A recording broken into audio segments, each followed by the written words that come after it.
Olá, eu sou Jussier Lucas. Começa agora o programa Checkmate, temporada Desafios para o Futuro do Rio Grande do Norte, parte 2.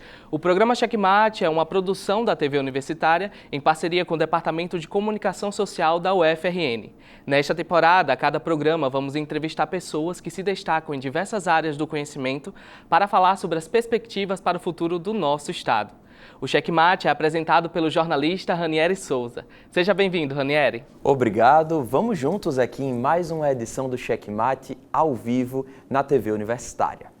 Agora é hora da gente conhecer quem será o convidado do dia. Potiguar, de 32 anos, Fernando Campos é jornalista, palestrante, escritor e influenciador digital. Ele perdeu a visão aos 2 anos, o que motivou sua família a fundar a Casa de Apoio à Criança com Câncer Durval Paiva, que é referência no Brasil no atendimento a crianças e adolescentes com câncer. Fernando é autor do best-seller Enxergando Além do Atlântico, uma jornada ao Reino Unido, e do livro infantil O Tesouro das Diferenças, com prefácio de Ivete Sangalo. Fernando também é criador do canal no YouTube Na Visão do Cego. No Instagram, tem mais de 435 mil seguidores. Ele é uma voz ativa contra o capacitismo, também discute temas relevantes como diversidade e inclusão. Fernando Campos, seja muito bem-vindo ao programa Checkmate. É uma honra recebê-lo aqui na TVU. Obrigado, a honra é toda minha. Estou muito feliz de estar aqui hoje. É um programa icônico aqui do nosso estado, que já recebeu grandes personalidades que eu acompanho há muito tempo, que eu tinha sonho de vir. Só tem uma coisa a reclamar, vocês me envelheceram. Eu tenho 31, viu? Não é 32 não. Então tá corrigida a informação. Bom, para me ajudar a entrevistar aqui Fernando, eu tenho a participação de estudantes de jornalismo da UFRN. Jussier Lucas, Fabrício Brasiliano, Robson Trigueiro e Liciane Viana. Fernando, queria começar perguntando sobre a sua trajetória com a comunicação. Como é que você decidiu cursar jornalismo, ser um influenciador digital? Ranieri, eu sempre fui muito comunicativo. Sempre gostei de me comunicar, de falar. Você que me conhece há muito tempo sabe disso. Sim. Sempre gostei de escrever, de contar histórias. E sempre tive uma ligação com as artes também. Quando chegou a época do vestibular, não acontecia aquela coisa de tipo, eu sou apaixonado por esse curso, eu quero fazer, meu sonho é ser jornalista. Não tinha isso. Eu busquei o jornalismo porque eu gostava de me comunicar. E aí eu fui cursando, né? Fui tendo as experiências com as diversas matérias e fui gostando mais de umas, menos de outras. Concluí o curso e comecei a dar início à minha carreira de palestrante, na verdade. Criei o canal no YouTube, até para difundir a carreira de palestrante, e lá fui tendo a oportunidade de entrevistar personalidades. No canal do YouTube eu tive a oportunidade de conversar com Sandy, com Cláudia Leite, com Nando Reis, de contar histórias também de pessoas com deficiência, assim como eu. E isso foi crescendo. O Instagram foi tomando corpo também, por conta que eu comecei a responder curiosidades da vida de cego e dar voz a outras pessoas com deficiência. Até que eu fui ao programa do Luciano Huck e lá eu tive uma grande inserção na mídia. Eu digo que foi quando o Brasil realmente me conheceu. E aí de lá para cá, graças a Deus, só vem crescendo e eu cada vez mais venho aprimorando a minha comunicação, que é apaixonante, né, a comunicação, vocês sabem disso. É verdade. Vamos agora então à primeira pergunta dos nossos estudantes, que será feita por Fabrício Brasiliano. Fernando, você falou um pouco sobre o início, né, da história com a comunicação. No processo da graduação, você encontrou alguma dificuldade? Você diz de absorver o conteúdo, do ensino? Sim. Sim, encontrei, mas na graduação eu já era mais velho e eu já sabia mais ou menos como as coisas funcionavam. Porque durante a minha vida estudantil, né, quando eu comecei a estudar, quando eu perdi a visão, que eu comecei a estudar, as escolas, já existia uma legislação que protegia o estudo da criança com deficiência. Depois disso aprimorou muito com a LBI, né, a Lei Brasileira de Inclusão, enfim, o Estatuto da Criança e do Adolescente está lá hoje, que toda instituição de ensino tem como obrigação ser inclusiva. Mas ainda assim, na minha vida estudantil, eu encontrei professores que estavam dispostos a me ajudar e outros nem tanto. Né? Os que estavam dispostos diziam, Fernando precisa entender um gráfico. Como é que eu vou fazer? Porque ele não tem como ver um gráfico no quadro, na lousa, nem no papel. Então eu vou desenhar esse gráfico no papel, vou colocar um barbante por cima para ele poder sentir com a mão. Mesma coisa, o oposto disso, um professor que não estava disposto, que dizia, saiu de casa de 5 horas da manhã, não tenho condições de fazer um plano de aula diferenciado para ele. E muitas das vezes eu nem precisava de um plano de aula diferenciado, eu precisava de uma atenção redobrada, né? Porque alguém para me descrever o gráfico, por exemplo, me ajudar a entender algum desenho, enfim. O tempo foi passando, eu fui amadurecendo, porque também tinha, né, a minha parcela ali de culpa, porque adolescente muitas vezes não está muito preocupado em estudar, né, quer mais curtir. Então mãe fazia, menino, tem alguma coisa para estudar? Eu fazia, tem nada, mulher, relaxa. Aí a gente ia ver no outro dia, tem a prova de matemática. Coisa que toda mãe passa, não só a minha. Mas na graduação, quando chegou, eu já estava mais, vamos correr atrás aqui. E comecei a buscar pessoas que já tinham passado pelo que eu estava passando. Então, outras pessoas cegas que já tinham se formado diziam, Fernando, eu pedia para os meus amigos escreverem no caderno com a letra bem forte, porque depois eu escaneava. E no computador, eu conseguia ler porque eu uso um leitor de tela, né, que é um software que sintetiza o texto em áudio. E aí eu conseguia ler. Ou então o gravador, botava o gravador no bolso do professor, gravava as aulas e depois escutava. Inclusive foi com esse gravadorzinho que eu estudei para o vestibular. Fernando, agora você é uma referência aqui no Rio Grande do Norte, no Brasil, pois é, pela luta anticapacitista, e eu acho que por você ter uma característica muito interessante, que é o bom humor, e por você ser um artista, assim, porque você canta, né? A gente já viu algumas participações suas em shows de Ivete Sangalo, agora que passou o Carnatal, você estava lá com Cláudia Leite, então eu acho que você vira essa referência, e eu queria saber que tipo de relato você escuta de outras pessoas que veem você, de outras pessoas que têm deficiência, que são cegas e que veem você e que contam, poxa, que bom que a gente tem essa referência, alguém em quem se inspirar. Ranieri, isso é o que é mais transformador. Tanto para mim, para eu saber que hoje em dia eu estou sendo para muitas pessoas o que eu não tive, porque eu não tive um apresentador de TV cego, que eu pudesse me espelhar e dizer que queria ser igual. Eu não tive um super-herói cego, por mais que o Demolidor já existisse, mas ele não tinha o destaque que ele tem hoje, né? E faz a diferença, né? Faz a diferença. Representatividade traz pertencimento. A gente não se sente pertencente no mundo de hoje. O mundo não foi feito para pessoas fora do padrão. Né? O mundo é muito padronizado, as coisas são adequadas para aquelas pessoas que atendem os padrões.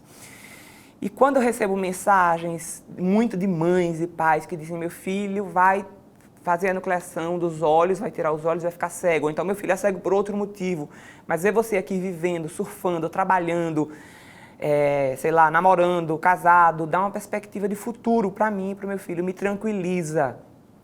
Fora que, assim, ontem eu estava no Carnatal, no Bloco de Ivete, desci 1 hora do trio para curtir lá embaixo, que a minha família estava toda lá. E aí o pessoal me parava e dizia, Fernando, poxa, eu adoro o seu trabalho eu não tenho deficiência, a pessoa falando para mim, eu não tenho deficiência, mas você me ensina e me motiva. Aí isso é uma injeção de ânimo para a gente seguir. Né? Porque na nossa vida, na vida de todos nós, existem coisas que acontecem que nos desestimula, né? E quando a gente recebe um feedback desse, é muito instigante. Maravilha. Vamos seguir aqui com mais uma pergunta que será feita por Robson Trigueiro. Olá, Fernando. Você tem um canal no YouTube, você é um youtuber, né? Queria saber qual é o tipo de conteúdo que você faz no seu canal e como surgiu a ideia, como foi o processo de criação do seu canal.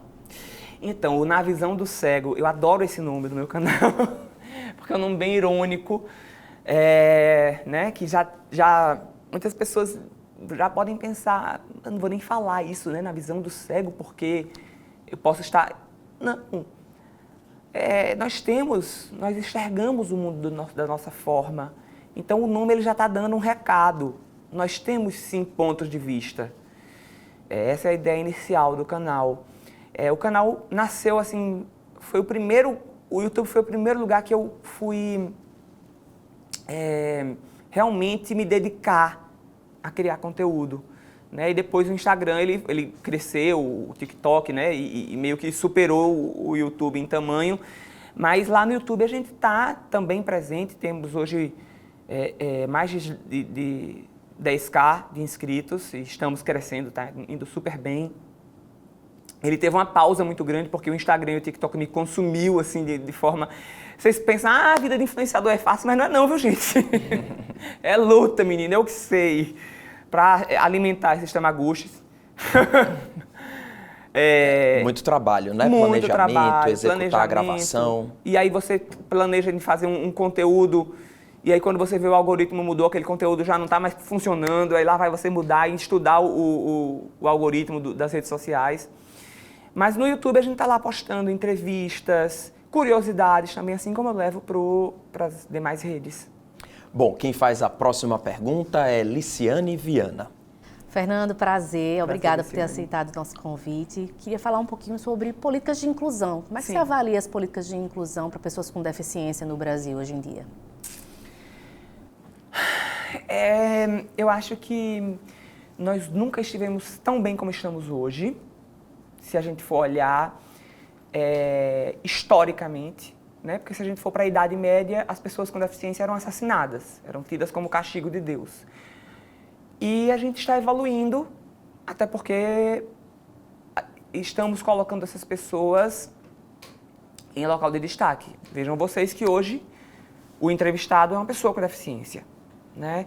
Então, muita coisa está mudando, mas ainda assim fica muito a desejar.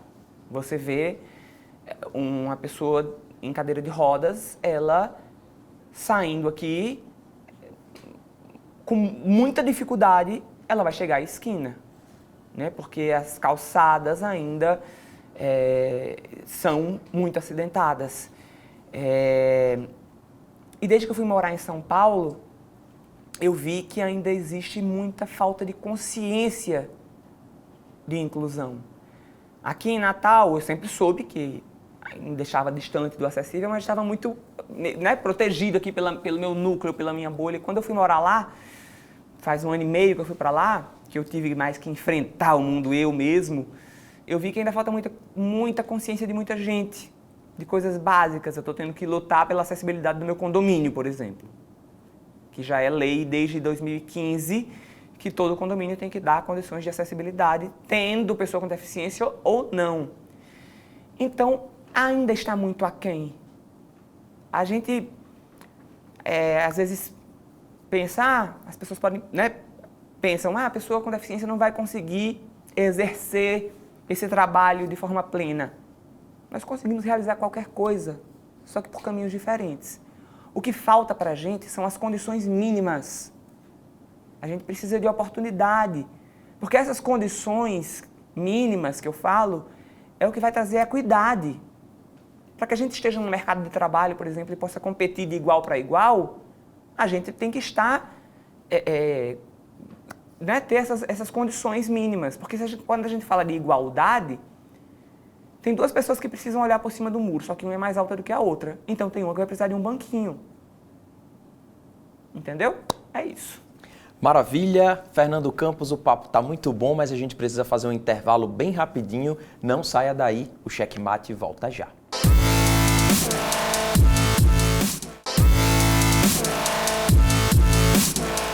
Checkmate hoje recebendo o jornalista e influenciador Fernando Campos. Fernando, vamos falar um pouquinho sobre o câncer, né? Você teve câncer, como foi sua infância após o diagnóstico, que tipo de câncer você teve? Eu acho que a gente precisa falar desse assunto até para educar outros pais e mães. É muito importante. Eu tive um retinoblastoma bilateral, que é o tumor ocular mais comum da infância. Muito embora, apesar dele ser o tumor ocular mais comum da infância, ele ainda é considerado como raro, porque nós vivemos num país continental, né? Temos aí 200 milhões de habitantes no nosso país e a incidência dele é ali de 400 casos ano. E é muito importante a gente falar do câncer infantil porque é a principal causa de mortes por doença de crianças e adolescentes no nosso país. E a gente tem, né, como principal bandeira o diagnóstico precoce. O que é o diagnóstico precoce? É a gente conseguir levar aquela criança logo para o médico para que a gente conseguir diagnosticar, porque as chances de cura, se for diagnosticado precocemente, aumentem até 90%. E nós temos hoje índice de país subdesenvolvido, porque a informação demora a chegar. E os sinais e sintomas do câncer infantil são muito semelhantes aos de doenças comuns da infância, né? Então, ronchas pelo corpo, ínguas, febre, pode não ser câncer, mas pode ser. Então é importante que os profissionais de saúde, que os pais, mães, professores estejam atentos. O principal sinal do retinoblastoma, que foi o câncer que eu tive, é a manchinha no olho, o reflexo de olho de gato, que pode ser diagnosticado pelo flash da câmera fotográfica. Então, é muito importante falar. Depois que eu fui diagnosticado, nós fomos para os Estados Unidos em busca do tratamento de referência. Passamos lá entre idas e vindas 11 meses. Passei por quimioterapia, radioterapia, mas chegou uma hora que a gente precisou fazer a enucleação dos globos oculares. E aí eu coloquei próteses oculares, o que me deu uma grande vantagem, porque eu pude escolher a cor dos meus olhos. E aí voltamos para Natal e fundamos a Casa Durval Paiva, minha família fundou a Casa Durval Paiva, que se tornou referência no país no atendimento a crianças e adolescentes com câncer e doenças hematológicas crônicas. Próximo ano estamos completando 30 anos de história. A gente vai seguir falando desse assunto agora com a pergunta de Jussier Lucas. Fernando, sabemos que a sua família, né, iniciou os trabalhos na Casa Durval Paiva. Eu queria saber como você percebe a importância na região, aqui no Rio Grande do Norte, dessa ONG. Como é que você percebe isso? Nossa! Eu percebo isso de uma forma muito transformadora. A Casa Durval Paiva, ela sem dúvida nenhuma é um pedaço enorme da minha missão aqui na Terra. E eu fico muito feliz em hoje, com o destaque que eu alcancei e venho alcançando na mídia, de também estar cada vez mais abrindo portas para a gente levar o nome da Casa Durval Paiva e com isso fortalecer o trabalho dela aqui no Rio Grande do Norte e nos estados vizinhos. É muito impactante quando a gente vai lá e vê o trabalho que a casa faz. Nós contamos hoje com uma equipe multidisciplinar de 90 funcionários que contam com professora, psicóloga, dentista, fisioterapeuta, terapeuta ocupacional, que atende não só a criança que está em tratamento, mas a família desses pacientes. A gente vai completar 30 anos e já passaram mais de 2.000 crianças por lá. E 2.000 crianças, 2.000 famílias. Então, realmente são muitas conquistas, muitas vitórias. E um serviço prestado aí para o estado do Rio Grande do Norte. Fernando, agora eu estava dando uma olhadinha aqui no seu Instagram, você tem quase 500 mil seguidores só no Instagram. Ave Maria, estamos chegando lá. E aí esse trabalho que você faz é importante, dá muita visibilidade para os temas que você está falando, mas por outro lado, também traz muita gente para comentar, para mandar opinião. E aí eu queria saber exatamente sobre isso. Os comentários de haters, né, de gente que chega lá para, de alguma forma, ofender, isso lhe afetam? De que forma você lida com isso? Eu não posso lhe dizer que não me afeta, né? Ninguém gosta de receber comentários ruins. Mas eu tenho muita tranquilidade em saber que a base que eu construí, os seguidores que estão comigo, é uma egrégora de amor. Eu tenho muito cuidado para levar muita alegria e ser um conteúdo de muita leveza, de coisas boas, de bons sentimentos. Então, o pessoal que está comigo é um pessoal do bem. Mas, principalmente quando a gente fura a bolha, principalmente quando a gente viraliza. Eu viralizei esses dias, eu estou com um vídeo aí que bateu 20 milhões agora de visualizações. Aí vem galera de tudo quanto é jeito falar um monte de besteira. Teve muita gente esses dias nesse vídeo que veio falar da minha aparência e tal, e me chamar de feio, e dizer que não era todo mundo para ter acesso. Aí vem o pessoal que gosta de mim e vai me defender, aí fica uma grande confusão. E assim, eu não vou dizer a você, isso me abala, eu fico arrasado. Não fico. Mas, quando excede, eu me manifesto. Nesse caso, eu printei todos esses comentários e dei a condução que era necessário para que a gente tomasse medidas contra essas pessoas. Porque internet não é terra sem lei. A gente não pode pensar que está protegido por uma tela ali que pode falar o que quiser. Mas é pessoa pública, tem que lidar com isso. Não tem não.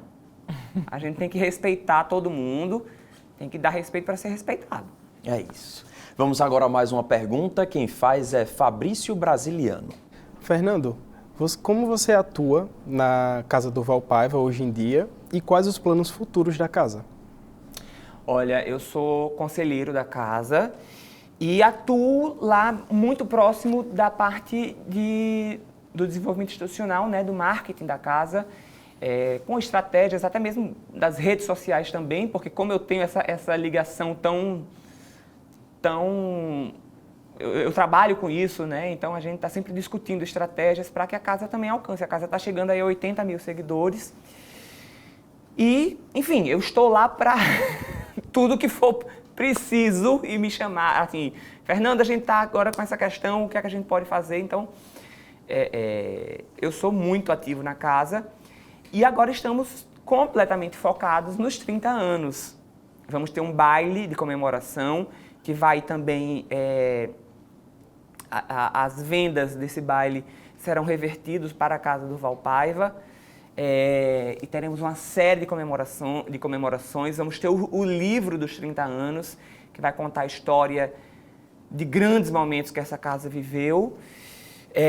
E sempre, planos futuros, a gente fala, porque isso se encaixa em planos futuros, porque isso não cessa, que é a campanha de diagnóstico precoce.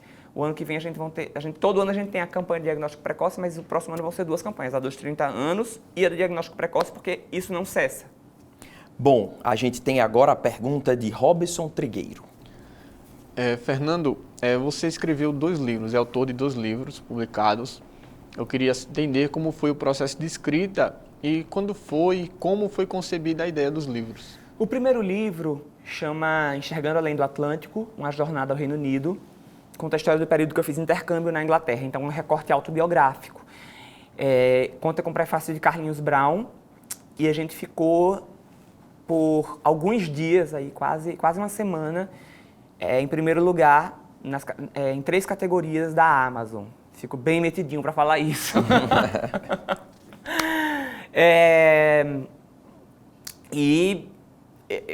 Foi um livro que foi escrito de uma forma muito orgânica, no sentido de que, assim, eu já tinha me formado em jornalismo, né? Tinha uma noção de escrita por conta disso, mas, assim, não tinha... Depois disso, hoje em dia, fiz pós-graduação em escrita criativa, né? Uma especialização.